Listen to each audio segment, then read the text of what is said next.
Good afternoon, everyone. COE MAMC welcomes all the participants for today's RDLS session. Today's topic is counseling serodiscordant couples, and the speaker is Dr. Sachin Kataria. Dr. Sachin Kataria, sir, is currently working as a senior medical officer with the Center of Excellence at Maulana Azad Medical College, that is MAMC, New Delhi. He has done his postgraduate advanced course in cardiac management from the University of Boston. He has completed the certificate course in clinical management of HIV from the University of Washington. We welcome you, sir, for today's session and request you to start the session. Thank you Shweta ji. Good afternoon everyone. हम लोग आज थोड़ा सा discussion करेंगे counselling of सेरोडिस्कॉर्डेंट couples के बारे में। इस सेशन में हम डिस्कस करेंगे importance of counselling to serodiscordant couples, demonstrate strategies जो कि ज़रूरी हैं वर्किंग में with couples during the counselling sessions, assess करेंगे और counsel for reducing the risk of sero conversion discordant couples के अंदर, और गाइड फॉर फर्टिलिटी प्लानिंग करेंगे फॉर सीरो डिस्कॉर्डेंट कपल्स, और साथ साथ कपल काउंसलिंग टेक्निक्स यूज करेंगे for sero discordant couples. There is a young couple in their early 20s, newly married, came to ICTC. The girl was advised to get tested for HIV before surgery. She was tested positive, and this was shocking news to both of them. Uh, their marriage was a love marriage based on trust. During the counseling session, counselor learned that girl had only one partner to date, that is her husband. उसने अपने partner के अलावा किसी से संपर्क नहीं किया था। Later on, husband was tested for HIV and he was found negative. Another informant was the girl's mother. Sorry. For that, the counselor that she's HIV positive, ये उसको बताया गया, and she is on ART now. उसका test HIV during pregnancy हुआ था। वो deliver हुई थी प्राइवेट नर्सिंग होम में जो कि उसके घर के नज़दीक था। जब डिलीवरी हुई थी चाइल्ड को नेवरेपिन नहीं दी गई थी और चाइल्ड का टेस्ट कभी भी नहीं हुआ था बच्चे का। अब गर्ल जो पत्नी है उसकी ऑन ART है। कपल रेगुलर काउंसलिंग के लिए आते हैं। हालांकि उनके रिलेशनशिप में इश्यूज हो गए हैं, आपस में मतभेद है। जो लड़की के रिलेटिव्स हैं वो उसको अपनाने को तैयार नहीं है, और साथ ही साथ लड़की भी अपनी माँ से खुश नहीं है, जो कि उनके ट्रीटमेंट एडरेंस पे असर डाल रहा है। रिलेशनशिप इश्यूज जो कि हैं कपल एंड फैमिली के बीच, उसमें ट्रस्ट बिल्डिंग करनी होगी। कपल इश्यूज जो कि करंट और फ्यूचर के हिसाब से होंगे, उसमें सेक्सुअल इंटीमेसी का ध्यान रखना होगा, नेगेटिव पार्टनर को नेगेटिव रखना है और फैमिली प्लानिंग पे ध्यान देना है। स्टिग्मा और डिस्क्रिमिनेशन पे ध्यान देना है, और साथ ही साथ ART एडरेंस को बढ़ाना है। अ, कहाँ से होगा मिनिमाइज, एक्सक्यूज मी। ठीक है, साथ में सीरो डिस्कॉर्डेंस और डिस्कॉर्डेंस का मतलब क्या होता है। सीरो डिस्कॉर्डेंस होता है जब मेल पॉजिटिव हो या फीमेल नेगेटिव हो, या फिर उल्टा हो कि मेल नेगेटिव हो और फीमेल पॉजिटिव हो। सीरो कॉन्कॉर्डेंस होता है पॉजिटिव कॉन्कॉर्डेंस और नेगेटिव कॉन्कॉर्डेंस। सेरो डिस्कॉर्डेंस बायोलॉजिकल भी हो सकता है, बिहेवियरल भी हो सकता है। बायोलॉजिकल में जेंडर बेस हो सकता है, एज या अर्ली डेब्यू हो सकता है, वायरल लोड या डिजीज की स्टेज बढ़ने या घटने से हो सकता है, STIs हो सकते हैं, मेल सर्कमसिजन इसका कारण हो सकता है। बिहेवियरल में हो सकता है सेक्स के बारे में, कॉन्डम यूज के बारे में, अदर सेक्सुअल पार्टनर्स के बारे में, या फिर मैरिज रिलेटेड हो सकता है।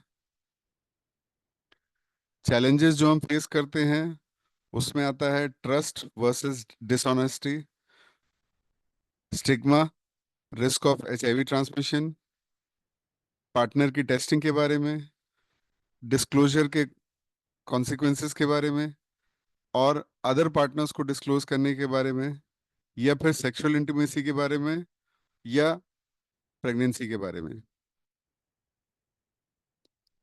इसके अलावा उनके क्या मिथ या उनके सवाल हो सकते हैं? We have been having sex so far without condoms, हम कॉन्डम के बगैर संपर्क कर रहे थे और एचआईवी ट्रांसमिट नहीं हुआ था। हम बच्चे करना चाहते हैं, we want to have children. Culturally marriage is based on trust and so people do not turn to use condoms. Use of alcohol, हमें एचआईवी नहीं हो सकता, ये भी उनका एक सवाल होता है। यूज कॉन्डम करने पे सेक्सुअल प्लेजर कम हो सकती है, हमारे रिलेशनशिप में फर्क आ सकता है जिसकी वजह से रिलेशनशिप फैक्टर्स हो सकते हैं। मैं बीमार नहीं हूँ, सो इसलिए मेरे लिए ये मैटर नहीं करता। काउंसलिंग ऑफ कपल्स में आप जैसे कि फोटो से देख रहे हैं, वो बहुत उलझे हुए होते हैं जिनको हमें सुलझाना होता है काउंसलिंग के द्वारा। काउंसलिंग स्किल्स में चार मेन पॉइंट हैं। वो हैं लिसनिंग, वर्बल या नॉन वर्बल हो सकती है, हम अपने सेंसेस का इस्तेमाल कर सकते हैं। Most people do not listen with the intent to understand and they listen with intent to reply. ज़्यादातर हम सुनने के बजाय जवाब देने के लिए सुनते हैं, तो उस पर हमें ध्यान देना है। शोइंग एम्पैथी, उनके जूतों में पैर रख के देखना है हमें, यानी कि उनका स्टैंड देखना है कि वो किस वजह से इस तरह का उनके साथ व्यवहार हुआ है, या उन पे जो बीत रही है उसकी वजह से उनके दिमागी असर क्या हो रहे हैं। बीइंग नॉन जजमेंटल, ये बहुत इंपॉर्टेंट है। हमें पहले से कुछ नहीं डिसाइड करना है कि क्या बिलीव्स हैं, क्या वैल्यूज हैं, और उनको पूरा सम्मान देना है। जेन्युइन रहना है, रियल रहना है, ताकि हम उनके रिलेशनशिप को बरकरार रख सकें और उसको और मजबूत बना सकें।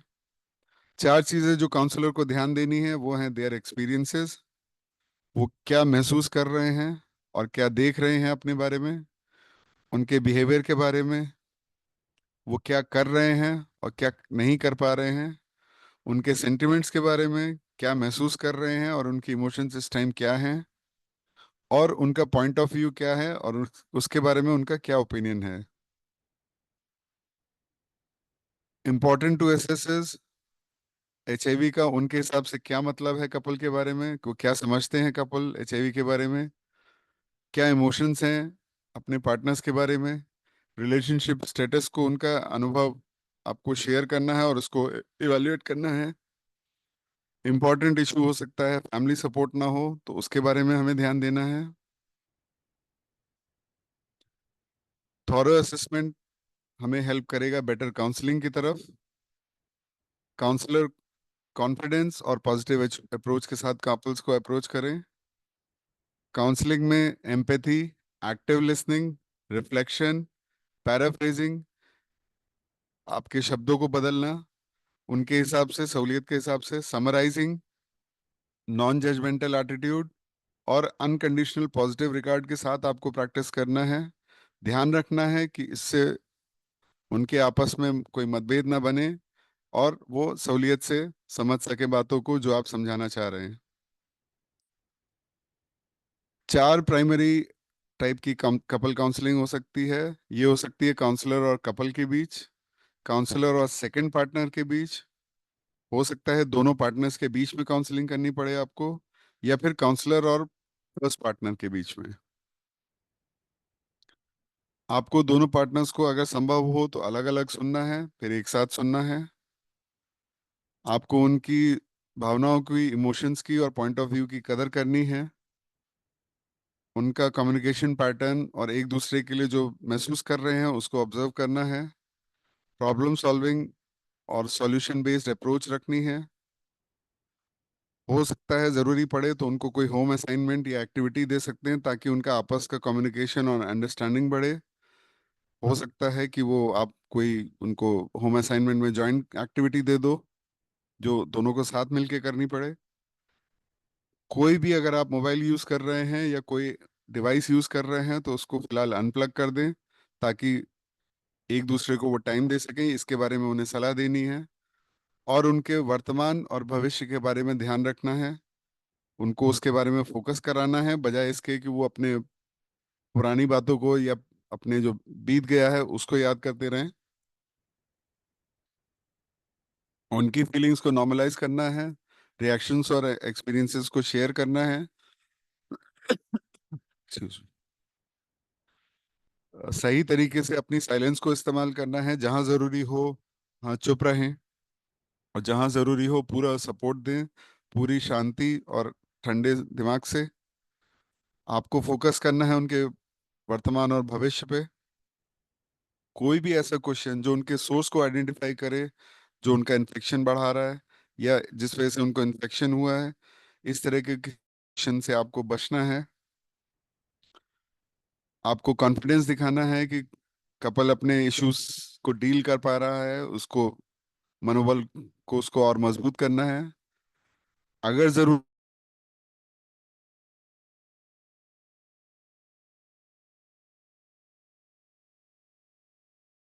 अपने आप को हॉस्टाइल ना महसूस करे,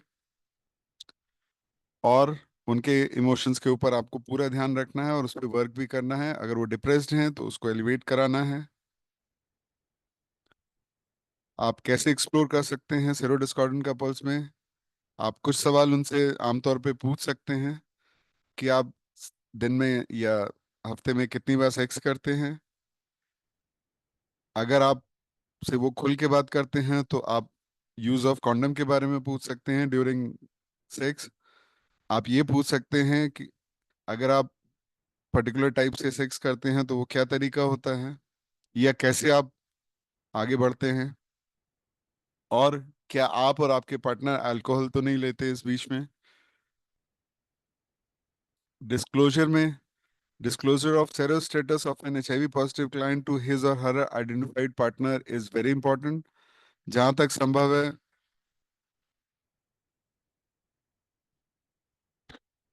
एक्सक्यूज मी, मैं मीटिंग में हूँ, प्लीज बाद में आइए, अभी टाइम लगेगा, ऑनलाइन मीटिंग है ये। मैं ऑनलाइन मीटिंग में हूँ, प्लीज बाद में आइए। सॉरी। जरूरी ये रहेगा कि whether partner sero status is negative और अननोन, तो आपको डिस्क्लोजर क्लाइंट को करना है। काउंसलर को एक्सप्लेन करने की जरूरत पड़ेगी कि क्लाइंट को कि ये डिस्क्लोजर क्यों किया जा रहा है और उसके क्या मायने हैं। अगर क्लाइंट एग्री करता है डिस्क्लोजर के लिए, तो काउंसलर को पूरे सपोर्ट के साथ उसका साथ देना है। Counsellor should ask how the client is going to do that, वो कैसे करेगा इस डिस्क्लोजर को। और अगर कुछ जरूरत है, उसको कोई सहायता चाहिए, तो आपको उसकी पूरी मदद करनी है कि किस टाइप से वो डिस्क्लोजर के बारे में आगे कदम उठा सकता है। अगर क्लाइंट परेशान है किसी एब्यूज के बारे में, या उसको ये डर लग रहा है कि मुझे घर से निकाल दिया जाएगा, मुझे सामाजिक तिरस्कार झेलना पड़ेगा परिवार में, तो उसको पूरा सपोर्ट और एम्पावर करना है, और तरीकों के बारे में बताना है कि वो किस तरह से इस सिचुएशन को डील कर सकता है, और उसे पूरा सपोर्ट देना है। अगर पेशेंट विलिंग नहीं है या क्लाइंट विलिंग नहीं है डिस्क्लोजर के बारे में, कि उसको म- मानसिक तौर पर तैयार नहीं है कि मैं नहीं बताना चाहता, तब भी काउंसलर को उसका पूरा सपोर्ट करना है। आ, कुछ तरीके हैं जिनकी वजह से आपको एक्स्ट्रा ध्यान रखना पड़ सकता है। उसके एसटीआईज को ट्रीट कराना है, एआरटी एडरेंस पर ध्यान देना है, alternative non penetrative sexual practices के बारे में उसको बताना है अगर ज़रूरत है तो, या गाइड करना है। और अगर कुछ संभव नहीं है और वो अपने रिश्ते को ख़त्म करना चाहता है, तो टर्मिनेशन ऑफ रिलेशनशिप के बारे में उसको मनोबल बढ़ाना है। अगर वो चाहता है तो संपर्क तोड़ सकता है। अगर sero discordant couple baby plan कर रहे हैं, तो सबसे पहला सवाल होगा कि क्या वो बेबी करना चाहते हैं या नहीं करना चाहते। इस बारे में उनको सपोर्ट देना है पूरा।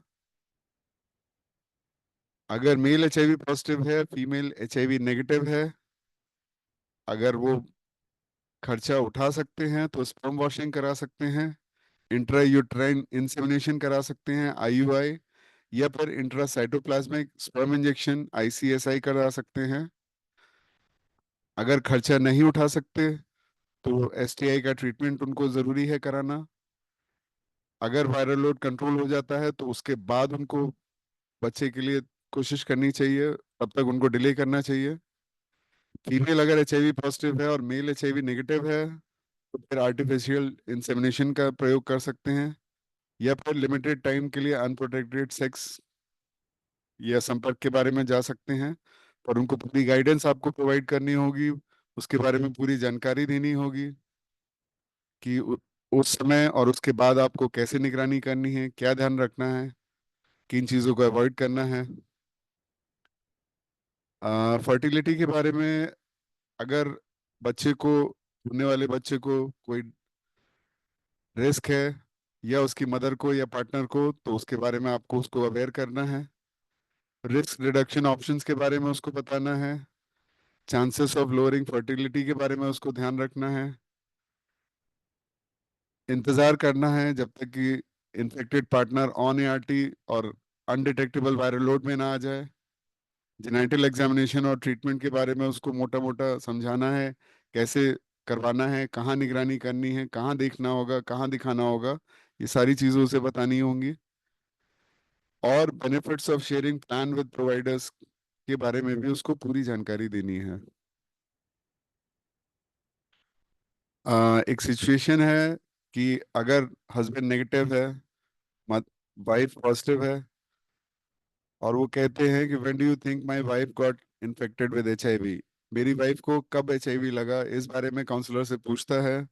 तो क्लाइंट का जो थॉट या इमोशंस होती हैं, तो उसका सवाल जो उसके दिमाग में घूम रहा है वो ये है कि हो सकता है कि वो इन्फेक्ट हुई हो जब वो शादीशुदा हुआ और वो उसको धोखा दे रही थी, या उसका कोई बॉयफ्रेंड था।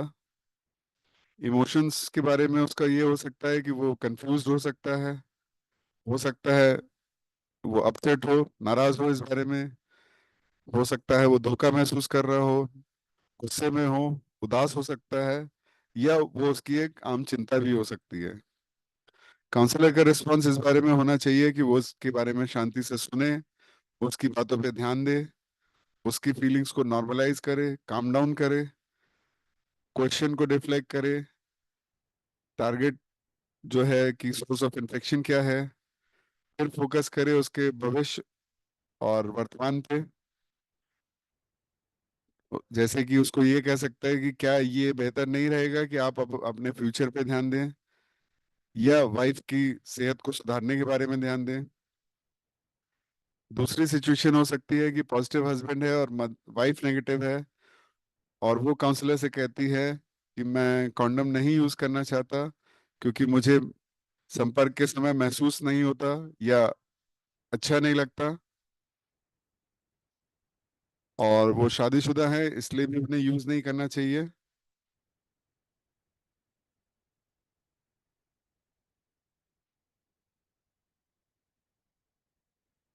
उसकी सोच ये हो सकती है कि मैं ही क्यों, मुझे ही क्यों इन्फेक्शन लगा।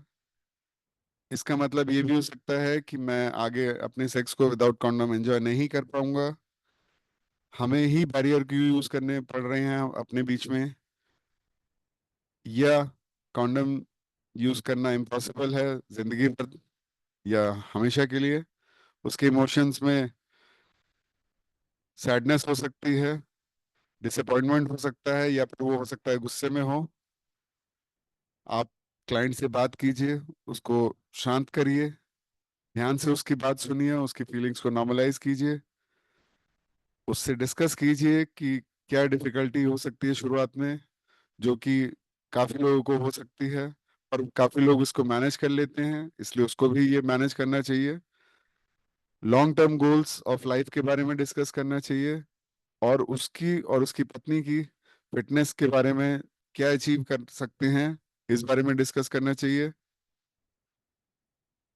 क्या मुश्किल है, क्या असंभव है, इस बारे में उसकी जो फीलिंग है उसके बारे में डिस्कस करना चाहिए। अगर कोई छोटा टारगेट है तो उसको ये कह सकते हैं कि आप हो सके तो 1 महीने तक मत यूज कीजिए, उसके बाद इस्तेमाल करिए, या जब वो मानसिक तौर पर तैयार हो तब इस्तेमाल कर सकता है। फिलहाल आपका कोई भी सवाल हो तो आप मुझसे पूछ सकते हैं।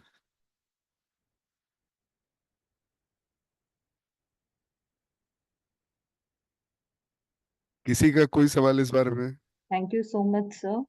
किसी को कोई सवाल करना हो तो प्लीज आप अनम्यूट कर सकते हैं, अभी माइक एक्सेस सभी को दिया गया है।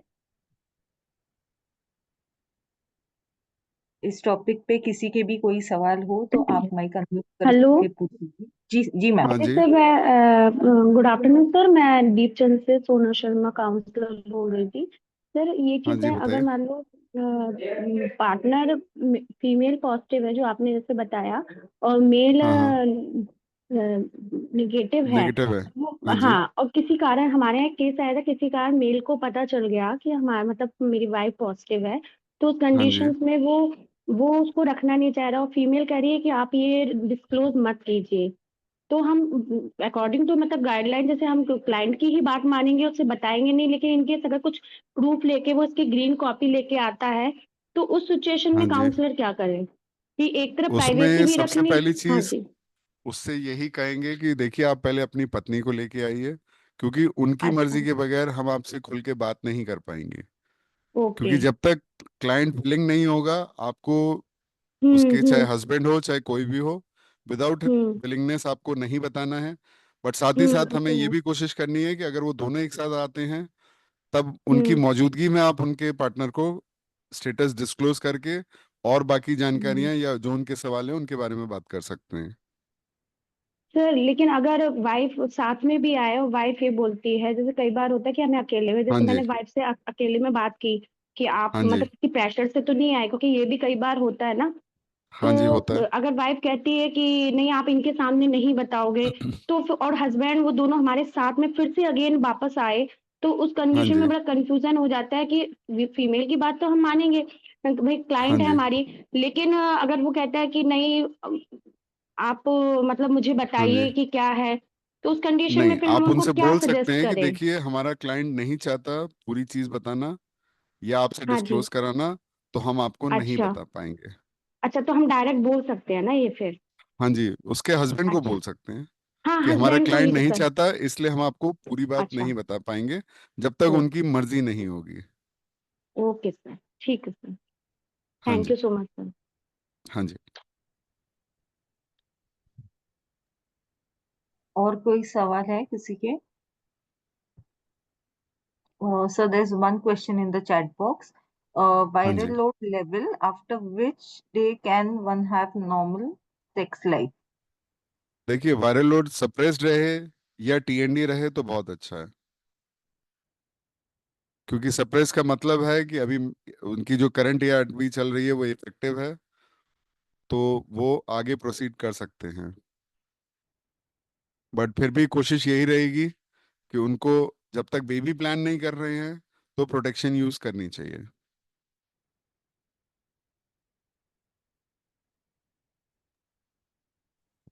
और कोई सवाल है? आप माइक अनम्यूट करके सवाल पूछ सकते हैं या चैट बॉक्स में भी लिख सकते हैं।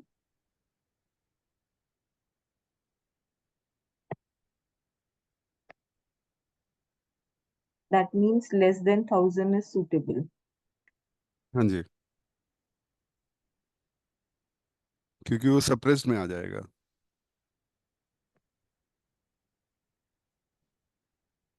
Any more questions?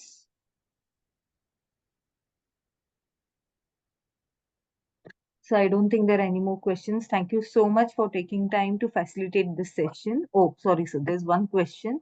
If the patient has reached target not टीएनडी। detectable and wishes to marry without informing the potential spouse, are we liable for any legal consequences by the said spouse? No, we are not liable for legal consequences. We can only guide the patient that please disclose the patient your status to your spouse as and when you feel comfortable, but it should be sooner, because अगर वो आगे baby plan करते हैं तो liable है कि बाद में ये बात खुलेगी, that may lead to legal consequences for the patient, not for us.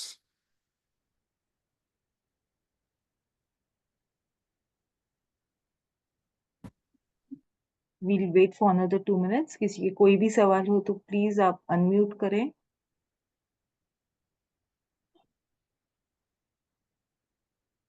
Mail बोलता है कि Okay. पत्नी का टेस्ट करवाना है।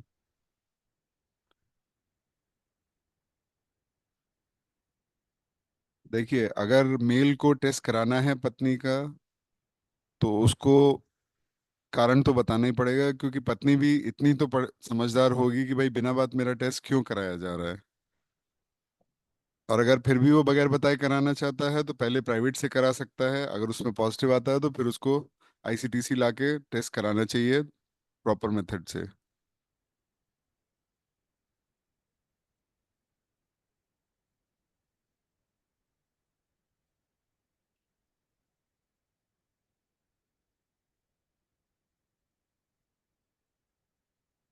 Please feel free to unmute and ask questions.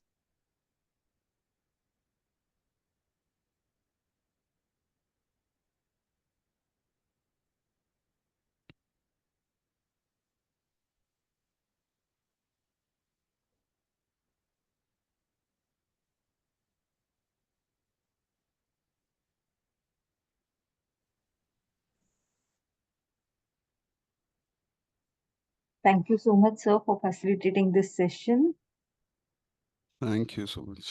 Thank you, sir. Thank you to all the participants for patient listening. We'll conclude the session. Thank you, sir. Thank thank you. you.